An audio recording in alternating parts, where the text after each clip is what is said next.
Hi, Alan Stratton from Woodturning. This month our club challenge is to turn a Christmas tree. Now, for this I decided to draw inspiration from last year's Ornament challenge where someone put in some windward sloping trees, so I decided to try that out myself. So this is what my mother would have referred to as a tree that was planted in the way of the canyon breeze, because there was always a constant breeze coming from the canyon where we lived then, and all the trees grew with the slope. So this is actually an eccentric with multiple axes, one here, one for here, one for here, one for here, and one for there. Problem if you get out here is that then the pressure breaks it. We'll have to try and address that, but it's a fun little project, not all that hard for an eccentric one.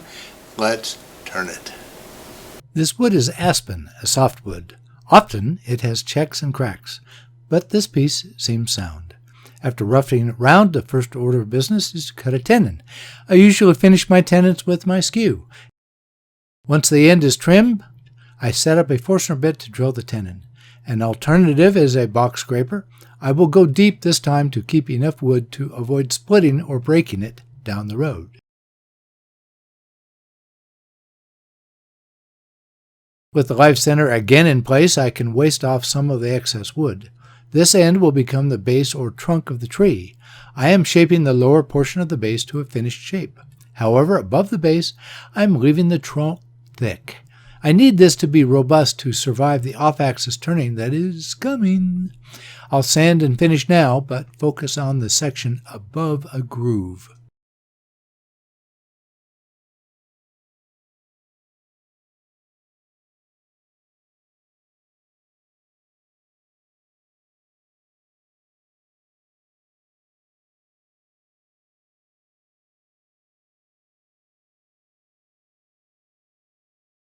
Time to reverse the wood. I will keep the drive center in the base, but offset the live center end.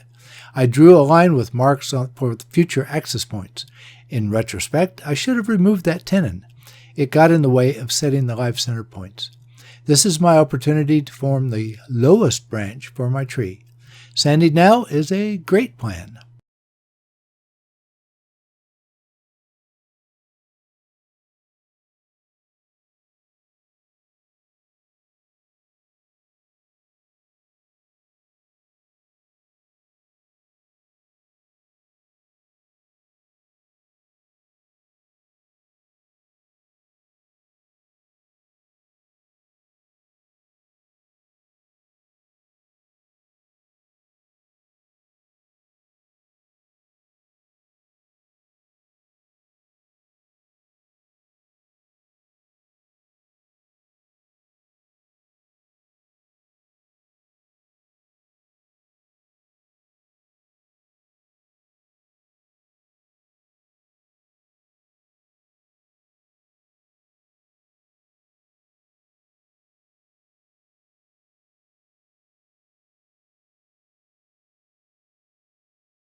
Next offset, while forming the tree branch, I want to undercut the branch.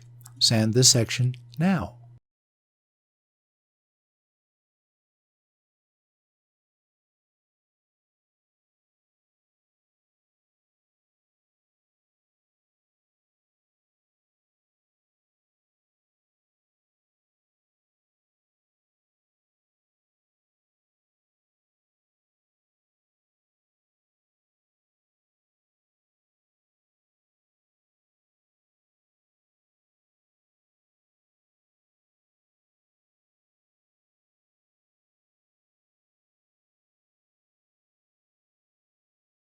Another offset for another branch. I get smarter here. Since all offsets are in the same direction, I can waste off some of the excess wood nearer the top. The downside is that my marks disappear.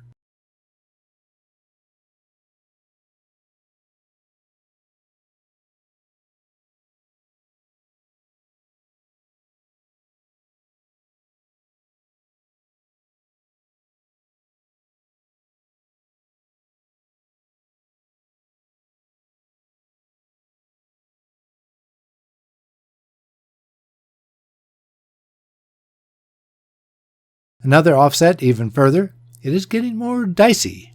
With the trunk getting smaller, live center pressure is touchy.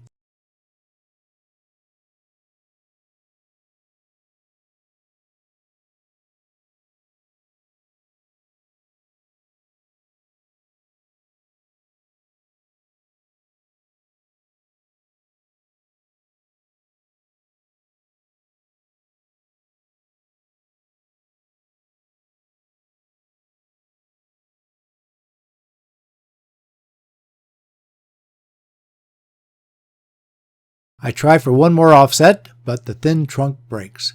Fortunately, it broke above the last branch. Time to change the mounting. I mount the tree onto my long-nosed jaws. Fearing the expansion pressure will shatter the base, I add a band clamp around the base to counteract the pressure. Duct tape ties it down together for safety. I attempt to use a tool, but the point is wild. I will have to hand sand the trunk down to a finished top. Since all the pressure is gone, I can thin down the trunk before final sanding and applying shellac finish.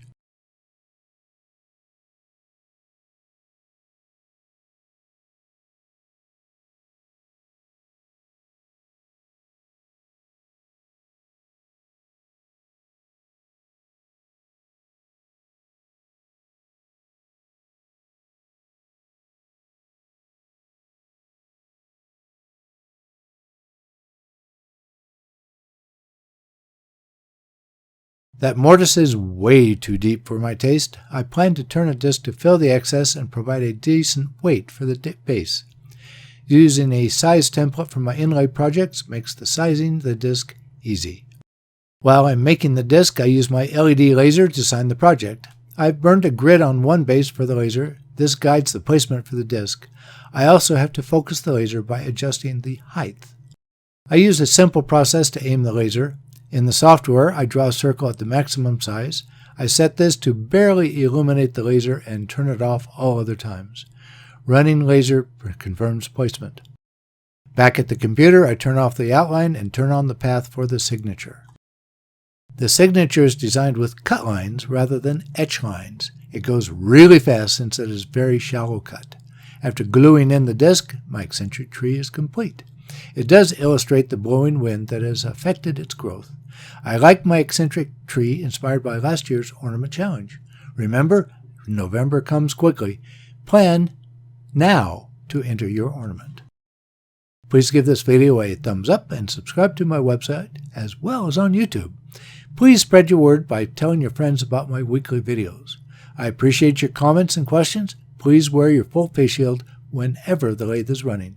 Yes, I nag, but I hope to save your life or at least your sight.